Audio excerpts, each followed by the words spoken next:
स्वागत है आप सभी का हमारे YouTube चैनल BK स्टडीज़ में। मैं ब्रिजेश कुमार आप सभी के बीच एक बार फिर से हाजिर हूँ।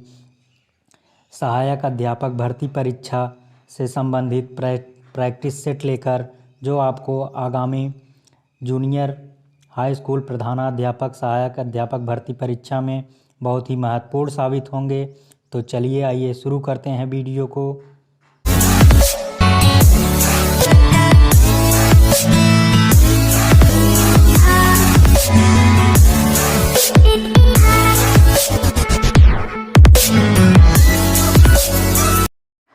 पहला प्रश्न है, कोलेस्ट्रॉल है।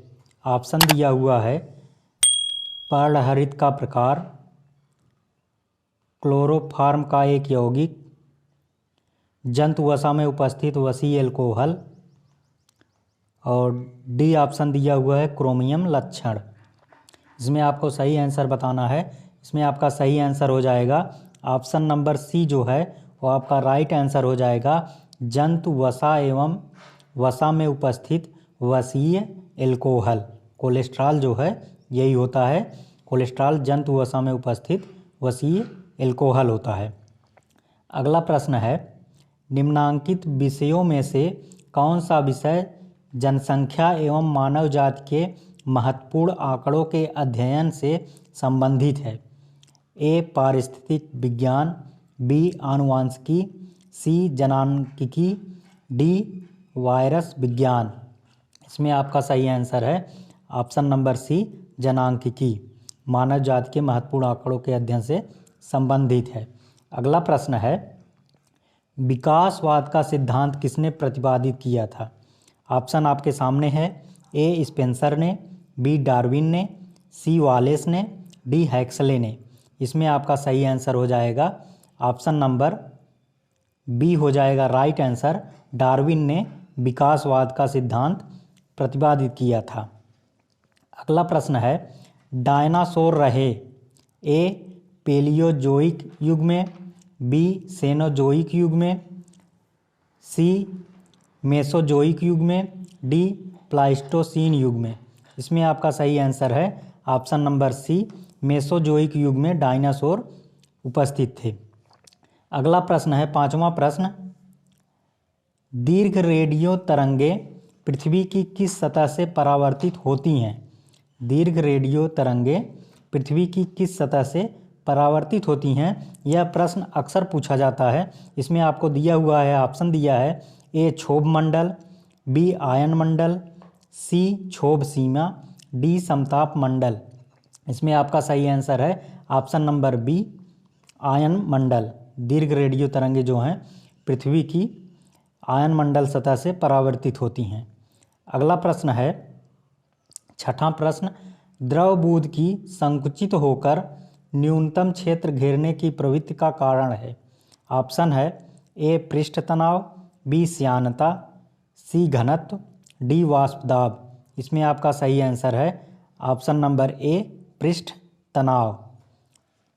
अगला प्रश्न है, नैनो द्रव्यों में सर्वाधिक महत्वपूर्ण गुण होता है?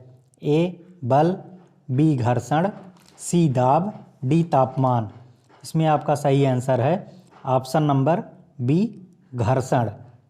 अगला प्रश्न है, आठवां प्रश्न, यूरिया में नाइट्रोजन का प्रतिशत होता है?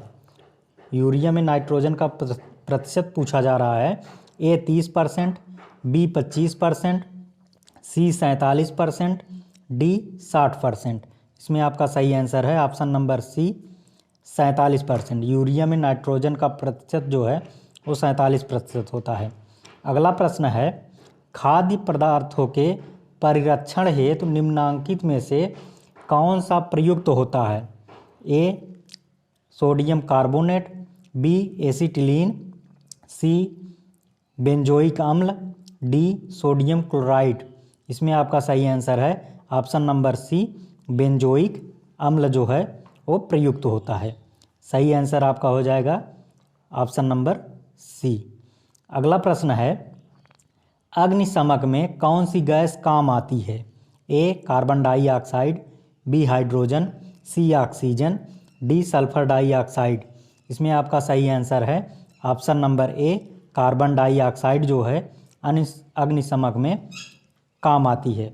अगला प्रश्न है, निम्नलिखित में से किसमें ऋणात्मक आवेश होता है? 11वां प्रश्न है, निम्नलिखित में से किसमें ऋणात्मक आवेश होता है? ए अल्फा किरण, बी अल्फा कण, सी बीटा कण, डी गामा किरण। इसमें आपका सही आंसर हो जाएगा ऑप्शन नंबर सी, बीटा कण।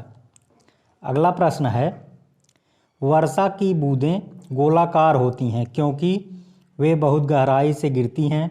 बी हवा में प्रतिरोध होता है, सी है जल में पृष्ठ तनाव होता है, डी उपर्युक्त में से कोई नहीं। इसमें आपका सही आंसर है ऑप्शन नंबर सी, जल में पृष्ठ तनाव होता है, इसीलिए वर्षा की बूंदें जो है गोलाकार होती हैं। अगला प्रश्न है, 13वां प्रश्न है, भारतवर्ष में किस स्थान पर प्रागैतिहासिक जोती हुई भूमि खोजी गई है? ए लोथल, बी कालीबंगा, सी रोपड़, डी धौलावीरा। इसमें आपका सही आंसर है ऑप्शन नंबर बी, कालीबंगा से प्रागैतिहासिक काल में जुती हुई भूमि खोजी गई है। अगला प्रश्न है 14वां प्रश्न, किस स्थान पर प्रथम भारतीय पुरापाषाण कालीन कलाकृति की खोज हुई थी? ए दायमाबाद, बी मिर्ज़ापुर, सी पल्लावरम, डी सोहन घाटी। इसमें आपका सही आंसर है ऑप्शन नंबर सी, पल्लावरम में खोजा गया था। अगला प्रश्न है 15वां प्रश्न, निम्न में से किस एक स्थल से जंगली तथा बोई जाने वाली दोनों प्रकार की धान की प्रजातियों के प्राचीनतम साक्ष्य मिले हैं? ए आदमगढ़, बी आहड़, सी बागोर, डी बेलन। इसमें आपका सही आंसर है ऑप्शन नंबर डी, बेलन।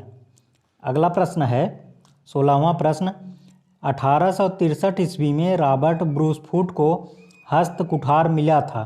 ए बदमदुरै से, बी अत्तिरपक्कम से, सी पल्लवरम से, डी संगल कल्लू से। इसमें आपका सही आंसर हो जाएगा ऑप्शन नंबर सी, पल्लवरम से 1863 ईस्वी में रॉबर्ट ब्रूसफुट को हस्त कुठार मिला था। अगला प्रश्न है, निम्न में से किस लेखक ने प्रसिद्ध पुस्तक किताबुल हिंद का अंग्रेजी अनुवाद किया? A Walter Roper Lawrence, B E C Sachau, C Al Mukaisi, D S A Rahim. इसमें आपका सही आंसर है option number B, E C Sachau ने प्रसिद्ध पुस्तक किताबुल हिंद का अंग्रेजी में अनुवाद किया। अगला प्रश्न है 18वां प्रश्न है आपके सामने, तारीख ए यामिनी, जिसे किताबुल यामिनी भी कहते हैं, के लेखक हैं? ए अबुल फजल बैहाकी, बी हसन निजामी, सी उतबी, डी अल कारदिली। इसमें आपका सही आंसर है ऑप्शन नंबर सी, तारीख ए यामिनी के लेखक जो हैं उतबी हैं। अगला प्रश्न है 19वां प्रश्न, कलिलाह द दिमना अरबी भाषांतर है? ए ब्रह्म सिद्धांत का, बी महाभारत का, सी पंचतंत्र का, डी सुश्रुत का। इसमें आपका सही आंसर है ऑप्शन नंबर सी, पंचतंत्र का। कलिलाह व दिमना जो है अरबी भाषांतर है पंचतंत्र का। अगला प्रश्न है 20वां प्रश्न, महमूद गजनवी के साथ युद्ध में अपमानजनक पराजय के पश्चात आत्महत्या करने वाला पंजाब का हिंदू राजा कौन था? ए जयपाल, बी जय सिंह, सी दाहिर, डी आनंदपाल। इसमें आपका सही आंसर है ऑप्शन नंबर ए, जयपाल। अगला प्रश्न है, किस क्रम में यूरोपीय लोग व्यापार करने हेतु भारत आए? ऑप्शन दिया हुआ है, ए पुर्तगाली, डच, अंग्रेज, फ्रांसीसी, बी है पुर्तगाली, अंग्रेज, डच, फ्रांसीसी, सी है अंग्रेज, पुर्तगाली, डच, फ्रांसीसी, डी है डच, पुर्तगाली, फ्रांसीसी, अंग्रेज। इसमें आपका सही आंसर हो जाएगा ऑप्शन नंबर ए, सबसे पहले पुर्तगाली आए, फिर डच आए, फिर अंग्रेज आए, फिर फ्रांसीसी आए। अगला प्रश्न है, पुर्तगाल और भारत के बीच व्यापार का प्रारंभ हुआ था? ए 1498 ईस्वी में, बी 1500 ईस्वी में, सी 1501 ईस्वी में, डी 1502 ईस्वी में। इसमें आपका सही आंसर है ऑप्शन नंबर ए, 1498 ईस्वी में पुर्तगाल और भारत के बीच व्यापार प्रारंभ हुआ था। अगला प्रश्न है 23वां प्रश्न, कालीकट में 1498 में वास्को डी गामा के साथ उतरने वाले गुजराती पायलट का क्या नाम था? A Muhammad, B Abdul Majid, C Zamorin, D Almeida. इसमें आपका सही आंसर है option number B Abdul Majid. Vasco da Gama के साथ जो गुजराती पायलट उतरा था उसका नाम अब्दुल माजिद था। अगला प्रश्न है, ईस्ट इंडिया कंपनी का निम्नलिखित में से आरंभिक नारा क्या था? ए केवल भूभाग, बी व्यापार और भूभाग, सी भूभाग नहीं व्यापार, डी इनमें से कोई नहीं। इसमें आपका सही आंसर है ऑप्शन नंबर सी भूभाग नहीं व्यापार। अगला प्रश्न है, 1857 के राष्ट्रीय विप्लव को कुचलने में किस बाहरी ताकत ने अंग्रेज़ों की मदद की थी? ए चीन, बी अफगानिस्तान, सी बर्मा, डी नेपाल। इसमें आपका सही आंसर है ऑप्शन नंबर डी नेपाल। अगला प्रश्न है 26वां प्रश्न है, निम्नलिखित युग्मों में से कौन सा सुलेमित नहीं है? ए झांसी रानी लक्ष्मीबाई, बी रुहेलखंड खान बहादुर, सी है मेरठ मंगल पांडे, डी इलाहाबाद मौलाना लियाकत अली। इसमें आपका सही आंसर हो जाएगा ऑप्शन नंबर सी मेरठ मंगल पांडे, यह सुलेमित नहीं है। अगला प्रश्न है 27वां प्रश्न, कामा गाटा मारू था ए गदर पार्टी की अधिकृत पत्रिका, बी ब्रिटिश पुलिस का एक खुफिया एजेंट, सी ब्रिटेन में भारतीयों का एक गुप्त क्रांतिकारी दल, डी उपर्युक्त में से कोई नहीं। इसमें आपका सही आंसर हो जाएगा ऑप्शन नंबर डी उपर्युक्त में से कोई नहीं। अगला प्रश्न है, निम्नलिखित सत्याग्रहों पर विचार कीजिए। ए पहला दिया है वायकाम, दूसरा है बोरसद, तीसरा है खेड़ा, चौथा है चंपारण। इन सत्याग्रहों का सही क्रम पूछ रहा है। ऑप्शन सामने है, ए है 4-2-1-3, बी है 4-3-2-1, सी है 1-2-3-4, डी है 2-1-3-4। इसमें आपका सही आंसर हो जाएगा ऑप्शन नंबर बी 4-3-2-1, यानी कि पहले चंपारण, फिर उसके बाद खेड़ा, फिर बोरसद, फिर उसके बाद वायकाम। अगला प्रश्न है, निम्नलिखित विद्रोहों में से कौन एक 1816 में आरंभ हुआ और 1832 तक चला? ए कोल विद्रोह, बी खासी विद्रोह, सी कच्छ विद्रोह, डी नायकाड़ विद्रोह। इसमें आपका सही आंसर है ऑप्शन नंबर ए कोल विद्रोह, जो है 1816 से आरंभ हुआ था और 1832 तक चला था।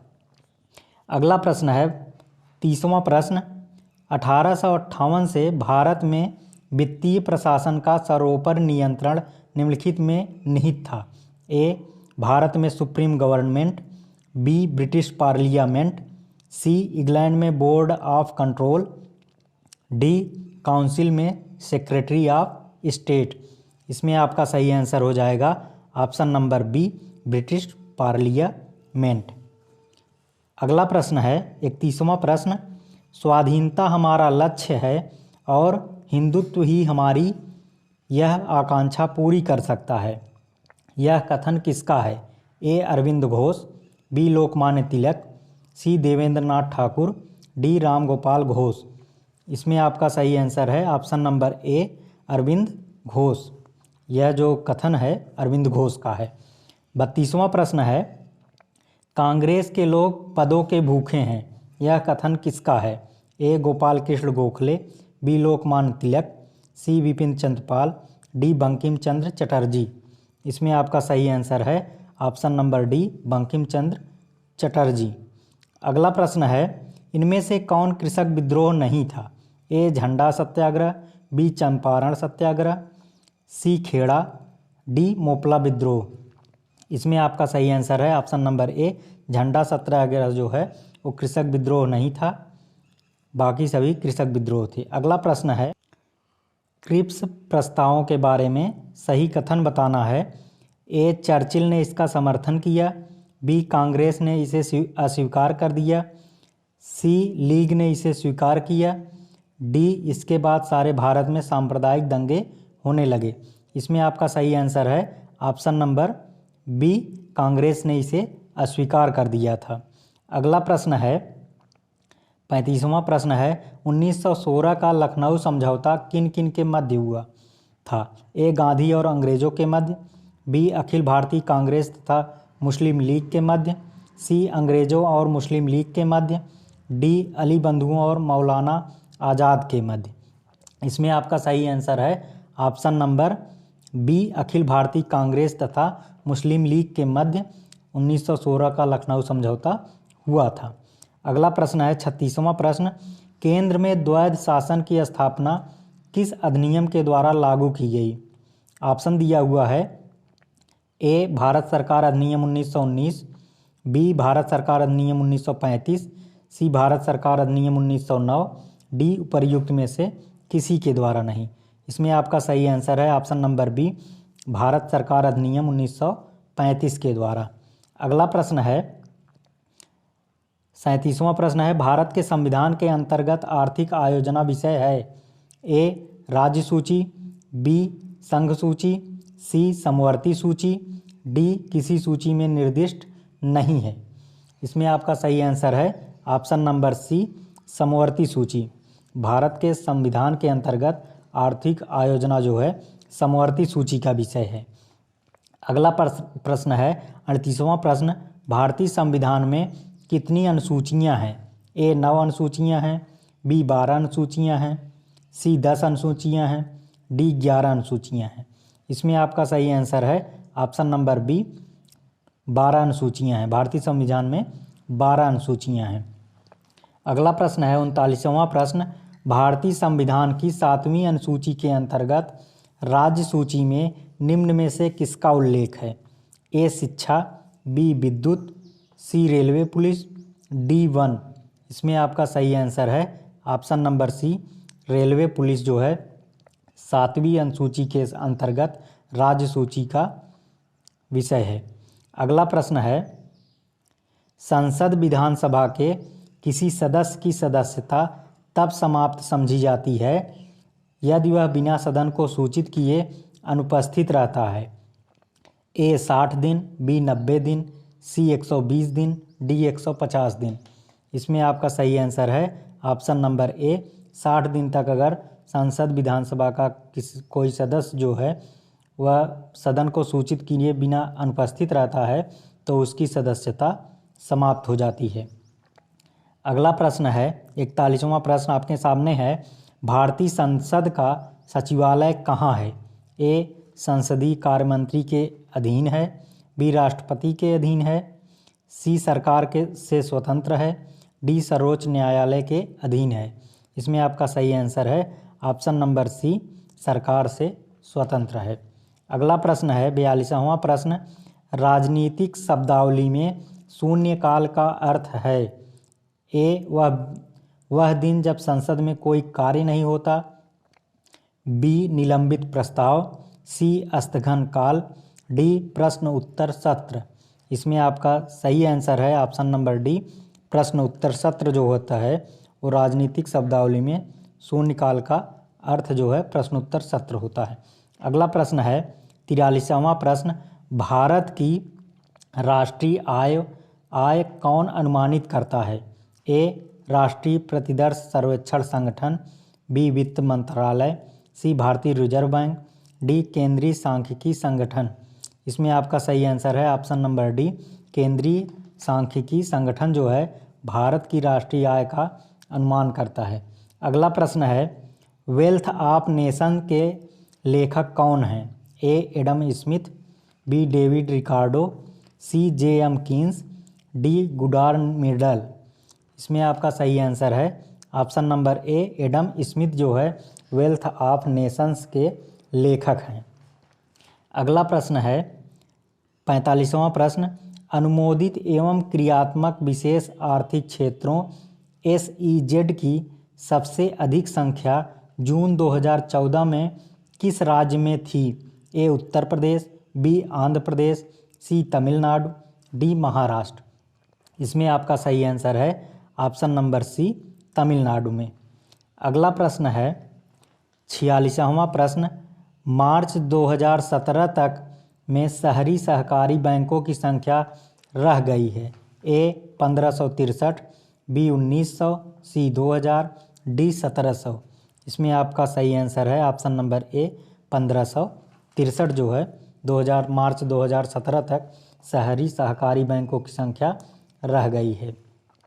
अगला प्रश्न है, निम्न में से किस वित्तीय वर्ष में भारतीय रुपये का 2 बार अवमूल्यन किया गया?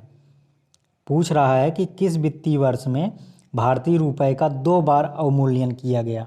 ए 1966-67 में, बी 1991-92 में, सी 90-91 में, डी 1989-90 में।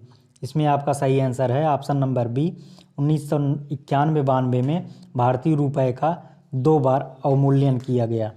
अगला प्रश्न है, संकल्प परियोजना किसके उन्मूलन से संबंधित है?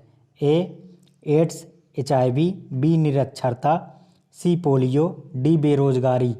इसमें आपका सही आंसर है option number A AIDS HIV से संकल्प परियोजना संबंधित है। अगला प्रश्न है, भारत में सिंचित क्षेत्र के सबसे अधिक भाग पर खेती होती है। ए गन्ना की, बी धान की, सी कपास की, डी गेहूं की। इसमें आपका सही आंसर है ऑप्शन नंबर ए गन्ना की। भारत में सिंचित क्षेत्र के सबसे अधिक भाग पर गन्ना की खेती होती है। अगला प्रश्न है, राष्ट्रीय खाद्यान्न सुरक्षा मिशन में सम्मिलित नहीं है। ए तिलहन, बी गेहूं, सी चावल, डी दलहन। इसमें आपका सही आंसर है ऑप्शन नंबर ए राष्ट्रीय खाद्यान्न सुरक्षा मिशन में तिलहन जो है वह शामिल नहीं है, बाकी चावल, गेहूं और दलहन शामिल हैं। सही आंसर ऑप्शन ए हो जाएगा तिलहन। अगला प्रश्न है, राष्ट्रीय हॉर्टिकल्चर मिशन किस पंचवर्षीय योजना में आरंभ किया गया था? ऑप्शन है ए 11वीं पंचवर्षीय योजना में, बी है 10वीं पंचवर्षीय योजना में, सी 9वीं पंचवर्षीय योजना में, डी उपर्युक्त में से कोई नहीं। इसमें आपका सही आंसर है ऑप्शन नंबर बी 10वीं पंचवर्षीय योजना में राष्ट्रीय हॉर्टिकल्चर मिशन योजना को आरंभ किया गया था। अगला प्रश्न है 52वां प्रश्न है, भूमिगत जल को दूषित करने वाले अजैविक प्रदूषक हैं। ए जीवाणु, बी शैवाल, सी आर्सेनिक, डी वायरस। इसमें आपका सही आंसर है ऑप्शन नंबर सी आर्सेनिक जो है भूमिगत जल को दूषित करने वाला अजैविक प्रदूषक है। अगला प्रश्न है, भारत की औसत फसल चक्र गहनता कितने प्रतिशत है? ए 110, बी 155, सी 200, डी 136। इसमें आपका सही आंसर है ऑप्शन नंबर डी 136। भारत की औसत फसल चक्र गहनता 136% है। अगला प्रश्न है, मक्का की पत्तियों के शीर्ष का सफ़ेद होना सूचक है। ए FC की कमी, बी ZN की कमी, सी N नाइट्रोजन की कमी, डी MN की कमी। इसमें आपका सही आंसर है ऑप्शन नंबर बी ZN यानी कि जिंक की कमी का सूचक है। अगला प्रश्न है, सर्वाधिक कार्बोहाइड्रेट किस खाद्यान्न में पाया जाता है? ए गेहूं, बी चावल, सी मक्का, डी ज्वार। इसमें आपका सही आंसर है ऑप्शन नंबर सी मक्का। अन्न भंडारण, अगला प्रश्न है, अन्न भंडारण हेतु अन्न में नमी की कितनी प्रतिशत मात्रा संतुष्ट की गई है? ए 8 से कम, बी 12 से कम, सी 14 से कम, डी 10 से कम। इसमें आपका सही आंसर है ऑप्शन नंबर बी 12 से कम नमी, 12% से कम प्रतिशत की मात्रा अन्न भंडारण में अन्न में नमी को मात्रा की संतुष्ट की गई है। अगला प्रश्न है, अंग्रेजों द्वारा सर्वप्रथम कहवा बागान लगाए गए थे? ए चिकमंगलूर जनपद में, बी कुर्म जनपद में, सी नीलगिरी जनपद में, डी वायनाड जनपद में। इसमें आपका सही आंसर है ऑप्शन नंबर ए, चिकमंगलूर जनपद में अंग्रेज़ों द्वारा सर्वप्रथम कहवा बागान लगाए गए थे। अगला प्रश्न है, पूसा सीड लैस किससे संबंधित है? ए अनानास, बी आम, सी अंगूर, डी अमरूद। इसमें आपका सही आंसर है ऑप्शन नंबर सी, अंगूर से। अगला प्रश्न है, भारत में कौन सा राज्य देश का 70% से अधिक कॉफ़ी अकेले पैदा करता है? ए तमिलनाडु, बी केरल, सी महाराष्ट्र, डी कर्नाटक। इसमें आपका सही आंसर है ऑप्शन नंबर डी, कर्नाटक जो है भारत में 70% कॉफ़ी अकेले पैदा करता है। अगला प्रश्न है, निम्नलिखित राज्यों के मत्स्य उत्पादन का सही अवरोही क्रम बताना है। ए गुजरात, केरल, आंध्र प्रदेश, तमिलनाडु। बी है केरल, गुजरात, आंध्र प्रदेश, तमिलनाडु।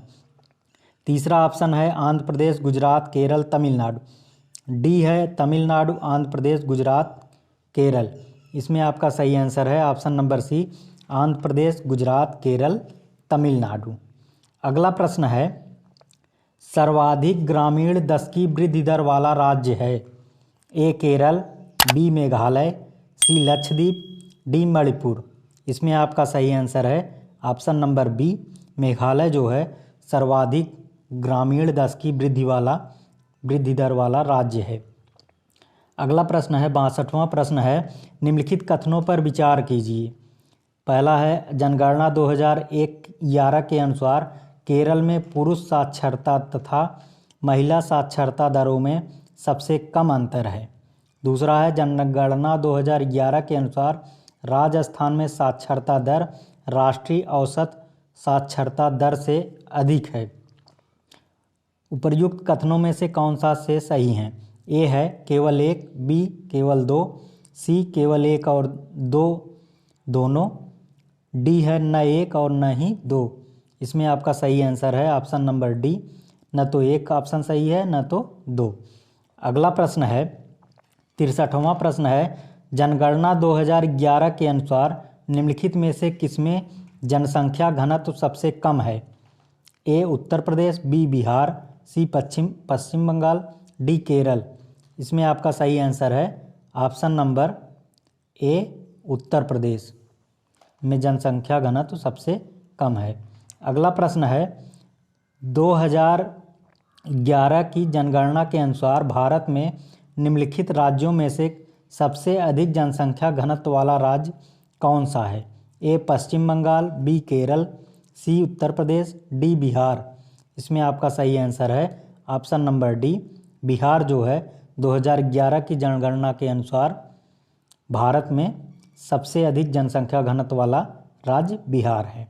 अगला प्रश्न है 65वां प्रश्न है, 2001 की तुलना में 2011 में शहरी जनसंख्या के अनुपात में कितने प्रतिशत की वृद्धि हुई है? ए 3.4%, बी 3.8%, सी 8%, डी 3.9%। इसमें आपका सही आंसर है ऑप्शन नंबर ए, 3.4%। अगला प्रश्न है, मध्य भारत के जनसंख्या की वृद्धि दर कितने प्रतिशत रही? ए 18.7%, बी 16.3%, सी 17.7%, डी 21.3%। इसमें आपका सही आंसर है ऑप्शन नंबर सी, 17.7% मध्य भारत के जनसंख्या की वृद्धि दर रही है। अगला प्रश्न है 67वां प्रश्न है, आज संसार में सर्वाधिक नगरीकृत देश है? A Germany, B Japan, C Singapore, D संयुक्त राज्य अमेरिका। इसमें आपका सही आंसर है ऑप्शन नंबर सी जो है सिंगापुर संसार में सर्वाधिक नगरीकृत देश है। अगला प्रश्न है 68वां प्रश्न है, निम्न में से कौन एक सुलेमित नहीं है? ए हेमेटाइट युगांडा, बी सेमाइट मलेशिया, सकाई सूडान, डी है बुशमैन बोत्सवाना। इसमें आपका सही आंसर हो जाएगा option number D, Bushman Botswana, यही सुलेमित नहीं है। अगला प्रश्न है, निम्नलिखित में से कौन उत्तर प्रदेश का राजकीय पुष्प है? ए टेसू, बी गुलाब, सी नीलकमल, डी चंपा। इसमें आपका सही आंसर है ऑप्शन नंबर ए टेसु। अगला प्रश्न है 17वां 2011 की जनगणना में उत्तर प्रदेश के किस जिले में साक्षरता दर उच्चतम थी? A Ghaziabad, B Mahoba, C Kanpur, D Varanasi. इसमें आपका सही आंसर है option number C Kanpur. Kanpur में सबसे ज़्यादा साक्षरता दर रही है। अगला प्रश्न है कर्क रेखा गुजरती है? ए मध्य प्रदेश से, बी त्रिपुरा से, सी मिजोरम से, डी इन सभी से। इसमें आपका सही आंसर है ऑप्शन नंबर डी इन सभी से। कर्क रेखा मध्य प्रदेश, मिजोरम, त्रिपुरा सभी से गुजरती है। अगला प्रश्न है भारत का अन्य नाम है? ए आर्यावर्त, बी भारतवर्ष, सी हिंदुस्तान, डी उक्त सभी। इसमें आपका सही आंसर है ऑप्शन नंबर डी उक्त सभी। अगला प्रश्न है कपास का जन्मदाता कौन सा देश है? ए भारत, बी चीन, सी अमेरिका, डी ब्रिटेन। इसमें आपका सही आंसर है ऑप्शन नंबर ए भारत। कपास का जन्मदाता भारत देश है। अगला प्रश्न है किस तिथि को दिन रात बराबर होते हैं? ए 21 फरवरी, बी 21 जून, सी 23 सितंबर, डी 22 अप्रैल। इसमें आपका सही आंसर है ऑप्शन नंबर सी 23 सितंबर को दिन रात बराबर होते हैं। अगला प्रश्न है निम्नलिखित में से किसे पर्वतों का सागर कहा जाता है? पूछ रहा है कि पर्वतों का सागर किसे कहा जाता है? A Japan, B British Columbia, C दक्षिण पूर्व एशिया और डी इनमें से कोई नहीं। इसमें आपका सही आंसर है option number B British Columbia को पर्वतों का सागर कहा जाता है। अगला प्रश्न है नूना माटी का तेल शोधक कारखाना कहाँ अवस्थित है? ए असम राज्य में, बी बिहार राज्य में, सी गुजरात राज्य में, डी पश्चिम बंगाल राज्य में। इसमें आपका सही आंसर है ऑप्शन नंबर ए असम राज्य में नूना माटी का तेल शोधक कारखाना स्थित है। अगला प्रश्न है मृतक घाटी जानी जाती है इसकी? ए अत्यधिक उष्णता के लिए, बी अत्यधिक ठंड के लिए, सी असामान्य गहराई के लिए, डी इनमें से कोई नहीं। इसमें आपका सही आंसर है ऑप्शन नंबर ए अत्यधिक उष्णता के लिए मृतक घाटी जानी जाती है। अगला प्रश्न है शांत घाटी कहाँ अवस्थित है? ए केरल, बी तमिलनाडु, सी सिक्किम, डी नागालैंड। इसमें आपका सही आंसर है ऑप्शन नंबर ए शांत घाटी जो है वो केरल में अवस्थित है। अगला प्रश्न है भारत के प्रथम परमाणु रिएक्टर का नाम है? ए अप्सरा, बी कामनी, सी रोहिणी, डी उर्वशी। इसमें आपका सही आंसर हो जाएगा ऑप्शन नंबर ए भारत का जो प्रथम परमाणु रिएक्टर था उसका नाम अप्सरा रखा गया था। अगला प्रश्न है 80वां प्रश्न है सिस्मोलॉजी के अंतर्गत किसका अध्ययन किया जाता है? ए ज्वालामुखी, बी भूकंप, सी बाढ़, डी अकाल। इसमें आपका सही आंसर है ऑप्शन नंबर बी भूकंप। सिस्मोलॉजी के अंतर्गत भूकंप का अध्ययन किया जाता है। अगला प्रश्न है 81वां प्रश्न है ब्राज़ील की मुद्रा का क्या नाम है? A real, B peso, C dollar, D franc. इसमें आपका सही आंसर है ऑप्शन नंबर ए रियल। अगला प्रश्न है किस राज्य की राजधानी शिलांग है? ए असम, बी मिजोरम, सी मेघालय, डी मणिपुर। इसमें आपका सही आंसर है ऑप्शन नंबर सी मेघालय की राजधानी शिलांग है। अगला प्रश्न है 83वां प्रश्न है प्रधानमंत्री मातृ वंदना के तहत लाभार्थियों की संख्या किस राज्य में सर्वाधिक है? पूछा जा रहा है कि प्रधानमंत्री मातृ वंदना के तहत लाभार्थियों की संख्या किस राज्य में सर्वाधिक है? ए उत्तर प्रदेश, बी मध्य प्रदेश, सी महाराष्ट्र, डी राजस्थान। इसमें आपका सही आंसर है ऑप्शन नंबर ए उत्तर प्रदेश में प्रधानमंत्री मातृ वंदना के तहत लाभार्थियों की संख्या सर्वाधिक है। अगला प्रश्न है प्रधानमंत्री मोदी जी ने कब तक देश को सिंगल यूज प्लास्टिक से मुक्त करने का संकल्प लेने का आह्वान किया है? ए 2020, बी 2021, सी 2022, डी 2023। इसमें आपका सही आंसर है ऑप्शन नंबर सी 2022 तक प्रधानमंत्री मोदी जी ने देश को सिंगल यूज प्लास्टिक से मुक्त करने का संकल्प लेने का आह्वान किया है। अगला प्रश्न है 85वां प्रश्न, किस राज्य ने देश में पहली बार टाइम बैंक के स्थापना की योजना बनाई है? ए उत्तर प्रदेश, बी छत्तीसगढ़, सी मध्य प्रदेश, डी झारखंड। इसमें आपका सही आंसर है ऑप्शन नंबर सी मध्य प्रदेश राज्य में पहली बार टाइम बैंक के स्थापना की योजना बनाई है। अगला प्रश्न है 86वां प्रश्न, ग्लोबल लिवेबिलिटी इंडेक्स 2019 में किस शहर की सर्वोच्च रैंकिंग है?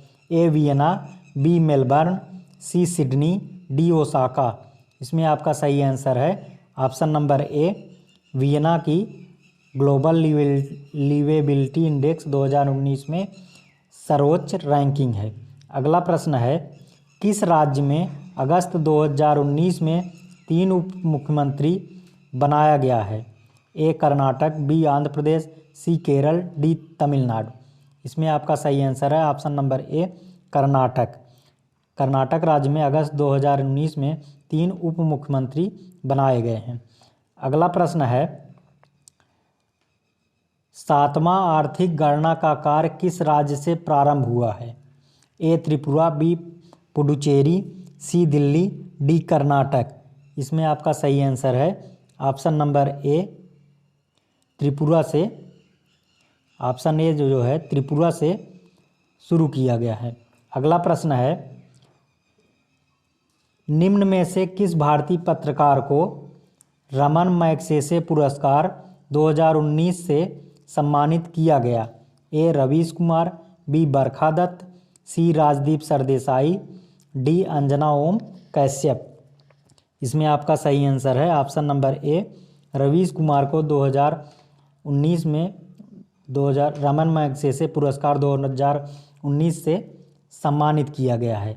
अगला प्रश्न है 90वां प्रश्न है मरुस्थलीकरण से निपटने को यूएन कन्वेंशन के पक्षों का 14वां सम्मेलन सितंबर 2019 में कहाँ संपन्न हुआ? A Jodhpur, B Greater Noida, C Hyderabad, D Kolkata. इसमें आपका सही आंसर है option number B Greater Noida में। अगला प्रश्न है 91वां प्रश्न, भारतीय प्रधानमंत्री का चीनी राष्ट्रपति के साथ दूसरी अनौपचारिक शिखर वार्ता कहाँ संपन्न हुई? ए नई दिल्ली, बी बीजिंग, सी महाबलीपुरम, डी कन्नूर। इसमें आपका सही आंसर है ऑप्शन नंबर सी महाबलीपुरम में भारतीय प्रधानमंत्री की चीनी राष्ट्रपति के साथ दूसरी अनौपचारिक शिखर वार्ता संपन्न हुई थी। अगला प्रश्न है सर्वाधिक आयु में नोबेल पुरस्कार विजेता कौन है? A Stanley Whittingham, B John B Goodenough, C Akira Yoshino, D Michel Mayor. इसमें आपका सही आंसर है option number B John B Goodenough सर्वाधिक आयु में नोबेल पुरस्कार विजेता हैं। अगला प्रश्न है ease of doing business report 2020 में भारत की वैश्विक रैंकिंग क्या रही है? A 63, B 77, C 78, D 83। इसमें आपका सही आंसर है ऑप्शन नंबर ए 63। अगला प्रश्न है भारतीय संविधान का अनुच्छेद 17 किससे संबंधित है? ए साक्षरता से, बी स्वास्थ्य से, सी अस्पृश्यता से निवारण से, डी खाद्य सुरक्षा से। इसमें आपका सही आंसर है ऑप्शन नंबर सी भारतीय संविधान का अनुच्छेद 17 जो है अस्पृश्यता निवारण से संबंधित है। अगला प्रश्न है भारतवर्ष के किस राज्य द्वारा प्रत्येक घर को वर्षा के पानी का संचय करने के लिए अनिवार्य बना दिया गया है? ए राजस्थान, बी महाराष्ट्र, सी मध्य प्रदेश, डी तमिलनाडु। इसमें आपका सही आंसर है ऑप्शन नंबर डी तमिलनाडु।